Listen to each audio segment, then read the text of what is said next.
السلام عليكم، ازيكم عاملين ايه؟ يا رب دايما تكونوا بخير. كل سنة وحضراتكم طيبين بمناسبة أعياد شم النسيم.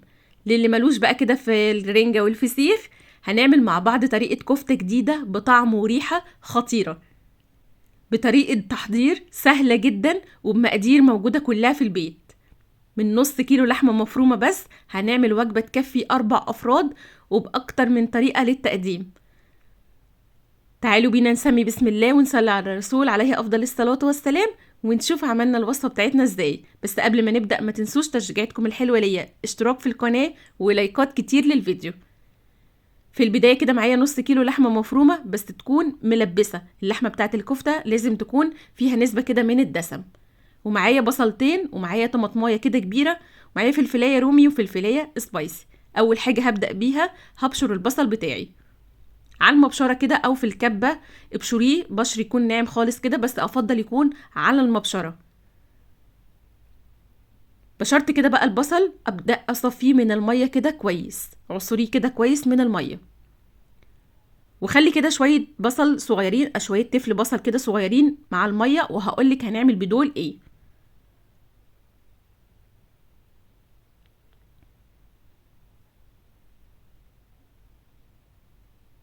بعد ما صفيت بقى كده البصل كويس في البولة الكبيرة دي، احط كده اللحمة المفرومة والبصل، وعليها نص معلقة فلفل اسود، ونص معلقة ملح، ومعلقة من توابل الكفتة. توابل الكفتة الباكت الاكياس، او بتجيبيها سايبة من عند العطار. واعجن بقى كده الكلام ده كله عجنة كده كويسة. بعد ما عجنتها كده وسمختها كده كويس، بريحها في التلاجة كده حوالي 10 دقايق على ما اجهز باقي الحاجة. معايا هنا طماطمايه كده حمرة كبيرة، هبدأ اقطعها كده مكعبات صغيرة.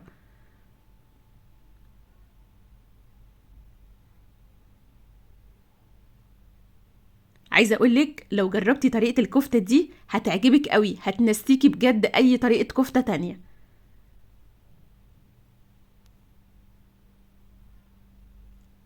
قطعت كده الطماطم مكعبات صغيره بالشكل ده. هقطع برضو الفلفل السبايسي والفلفل الرومي برضو مكعبات صغيره.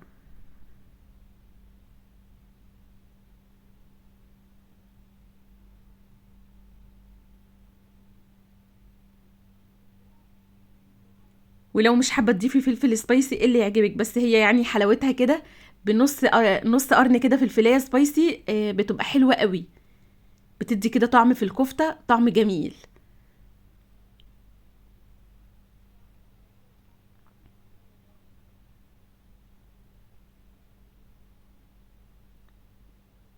جهزت بقى كده الطماطم والفلفل، هبدأ ان انا اصبع الكفتة بتاعتي. طلعت كده الكفتة من التلاجة وهبدأ اصبعها. يعني بتاخدي كده قطعة كده مش كبيرة قوي ومش صغيرة قوي، بحيث كده الصوابع تكون متوسطة. بصبعها بقى كده على ايدي بالشكل ده، وفي طبق عليه كده كيس بلاستيك، وابدأي رصي كده الصوابع الكفتة اللي انتي بتصبعيها.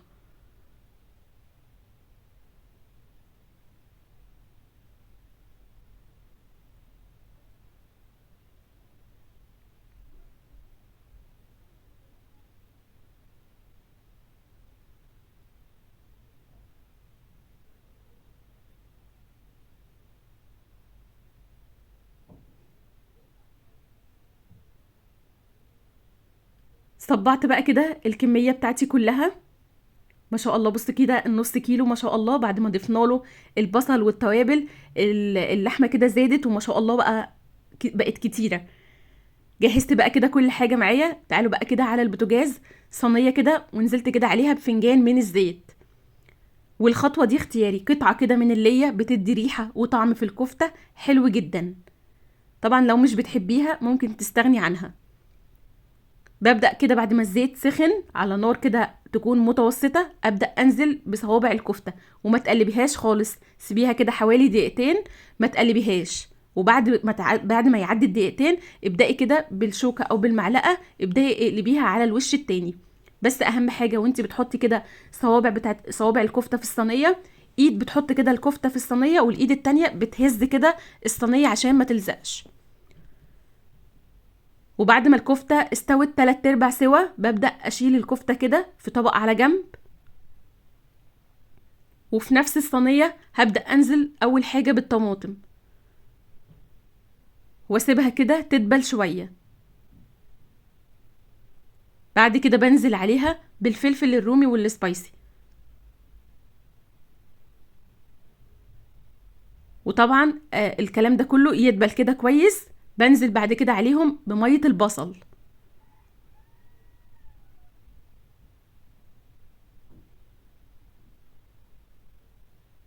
يعني 10 دقايق كده على النار. كل الكلام ده كده يدبل كويس، كل الخضار ده كده يدبل كويس. بعد كده ببدأ انزل عليهم بالكفتة، تقليبة بقى كده كويسة. بعد كده بنزل عليهم بحوالي فنجان من المية.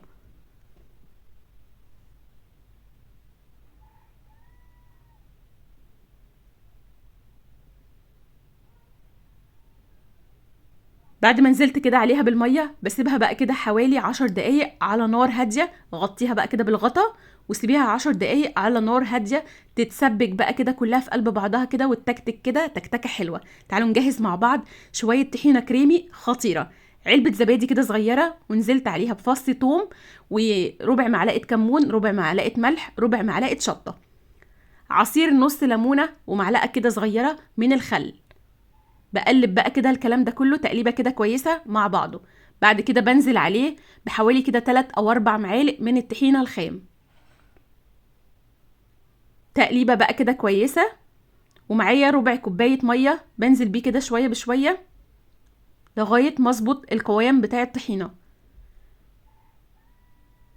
جربي الطحينه دي وهتعجبك قوي، طعمها خطير. في الوقت ده بعد ما جهزت الطحينه، في الوقت ده كانت الكفته جهزت معايا وبقت زي الفل. بص كده ما شاء الله اتسبكت، وطعمها وريحتها ما اقدرش اقولك على ريحتها، طعمها خطير. شوية صوص بقى كده نازل من الكفتة، حكاية. الكفتة كده جوسي طرية ومستوية وحلوة قوي. طبعا تقدري تقدميها بقى باكتر من طريقة، سندوتشات كده في الفينو، او مع شوية رز، او في العيش البلدي مع شوية الطحينة.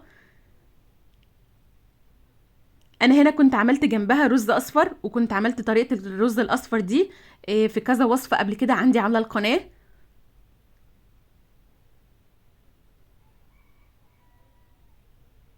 ببدأ بقى كده احط الرز الابيض كده، الرز الاصفر قصدي كده في الطبق، في السرفيس اللي انا هقدمه على الترابيزه، على ترابيزه الاكل.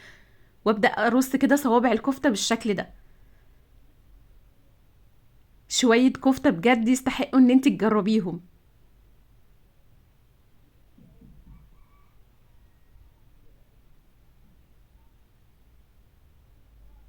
بص كده ما شاء الله، زي ما قلتلك كده وجبه غدا تكفي 4 افراد. شويه كده بقى من الصوص الخطير ده كده مع الرز،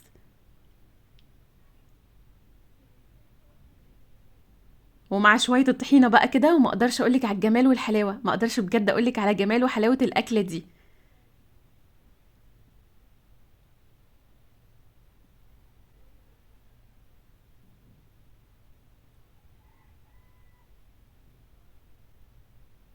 وزي ما قلت لك تقدري تقدميها باكتر من طريقه، ممكن كده سندوتشات في الفينو مع شويه الطحينه وجنب شويه مخلل، او في العيش البلدي. بصي كده جمال الكفته بالطحينه.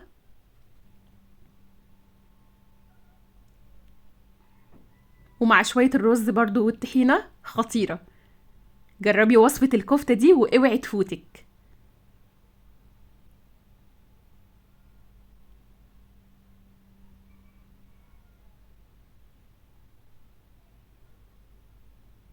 وبالهنا والشفا، واشوفكم على خير الفيديو الجاي.